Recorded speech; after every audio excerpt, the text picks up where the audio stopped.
ಕಿತ್ತೋಗಿರಂತ ರಸ್ತೆ ಇದಕ್ಕೋಗಿ ಗ್ರೇಟರ್ ಬೆಂಗಳೂರು ಎಂಬುವಂತ ಹೆಸರು. ಆಂಬುಲೆನ್ಸ್ ಹೋಗೋದಕ್ಕೂ ಕೂಡ ಆ ಟ್ರಾಫಿಕ್ ಹೆಂಗಿದೆ ನೋಡಿ. ಯಾಕೆ ಈ ಟ್ರಾಫಿಕ್ ಇದೆ ಅಂದ್ರೆ ಯಾಕೆ ಈ ಟ್ರಾಫಿಕ್ ಇದೆ ಅಂದ್ರೆ ಈ ಕಾಮಗಾರಿಗಳು ನಡೀತಾನೆ ಇದೆ, ವರ್ಷಾನುಗಟ್ಟಲೆ ನಡೀತಾನೆ ಇರುವಂತ ಕಾಮಗಾರಿಗಳು.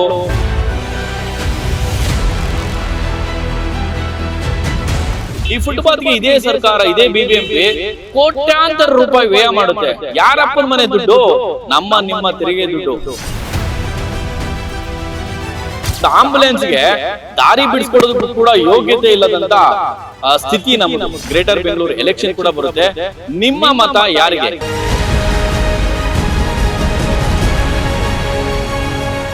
ಸ್ನೇಹಿತರೆ, ಬೃಹತ್ ಬೆಂಗಳೂರು ಆಯ್ತು, ಇದೀಗ ಗ್ರೇಟರ್ ಬೆಂಗಳೂರು ಅಂತೇಳಿ ಬಿಬಿಎಂಪಿಯನ್ನ ಒಂದು ಹೆಸರಿನಿಂದ ಬದಲಾಯಿಸಿದ್ರು ಕೂಡ ಸರ್ಕಾರ.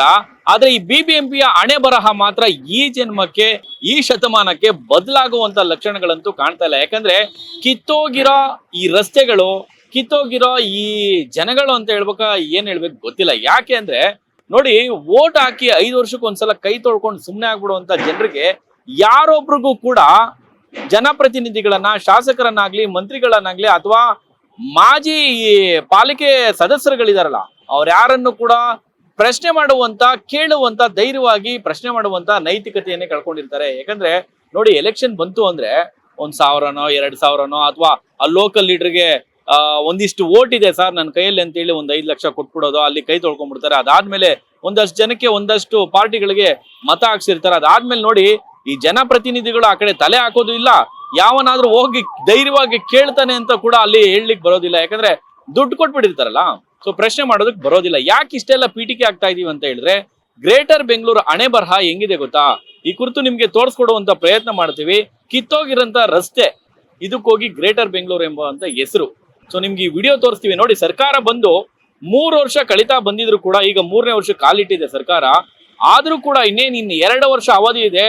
ಆ ಕಾಮಗಾರಿ ನಡೀತಾನೇ ಇದೆ. ಸರ್ಕಾರ ಬಂದಂತ ದಿನಗಳಿಂದಲೂ ಕೂಡ ಕಾಮಗಾರಿ ನಡೀತಲೇ ಇದೆ. ಚುನಾವಣೆ ಬರೋವರೆಗೂ ಕೂಡ ನಡೀತಲೇ ಇರುತ್ತೆ.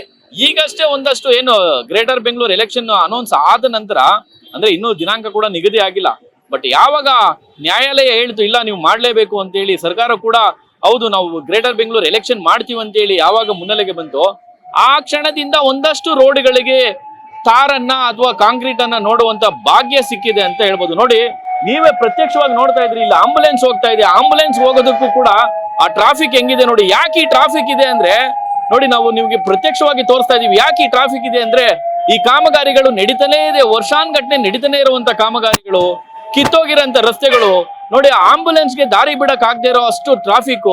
ಈ ಟ್ರಾಫಿಕ್ ಪೊಲೀಸರು ಪಾಪ ಎಷ್ಟು ಕರುಣೆ ಅಂದ್ರೆ, 2 ವೀಲರ್ಗಳಾಗಿರ್ಲಿ ಅಥವಾ ಕಾರ್ಗಳಾಗಿರ್ಲಿ, ರಸ್ತೆಗಳಲ್ಲೂ ನಿಂತ್ಕೊಂಡ್ಬಿಟ್ಟಿರ್ತಾರೆ. ಅಲ್ಲಿ ಏನು ಕಾನೂನು ಬಾಹಿರ, ನೀವು ಹೆಲ್ಮೆಟ್ ಹಾಕಿದೀರಾ, 3 ಹೋಗ್ತಾ ಇದೀರಾ ಅಂತ ಹೇಳಿ ಹೆಂಗೆ ತಡೆದು ನಿಲ್ಸಿ ಪಾಪ ಶಿಸ್ತು ಕ್ರಮ ಜರುಗಿಸ್ತಾರೆ ನೋಡಿ. ಇಲ್ಲೊಂದು ಆಂಬುಲೆನ್ಸ್ಗೆ ದಾರಿ ಬಿಡಿಸ್ಕೊಡೋದಕ್ಕೂ ಕೂಡ ಯೋಗ್ಯತೆ ಇಲ್ಲದಂತ ಸ್ಥಿತಿ ನಮ್ಮದು. ಇದು ರಿಯಾಲಿಟಿ ಅಂದ್ರೆ. ನಿಜಕ್ಕೂ ಇಷ್ಟೆಲ್ಲ ಯಾಕೆ ಹೇಳ್ತಾ ಇದೀವಿ ಅಂದ್ರೆ, ನೀವು ಈ ಫುಟ್ಪಾತ್ ನೋಡ್ತೀರಾ, ಈ ಫುಟ್ಪಾತ್ಗೆ ನಾವು ಇವಾಗ ತೋರಿಸ್ತೀವಿ ವಿಜುವಲ್ಸ್ ಅಲ್ಲಿ. ಈ ಫುಟ್ಪಾತ್ಗೆ ಇದೇ ಸರ್ಕಾರ, ಇದೇ ಬಿಬಿಎಂಪಿ ಕೋಟ್ಯಾಂತರ ರೂಪಾಯಿ ವ್ಯಯ ಮಾಡುತ್ತೆ. ಯಾರಪ್ಪನ ಮನೆ ದುಡ್ಡು?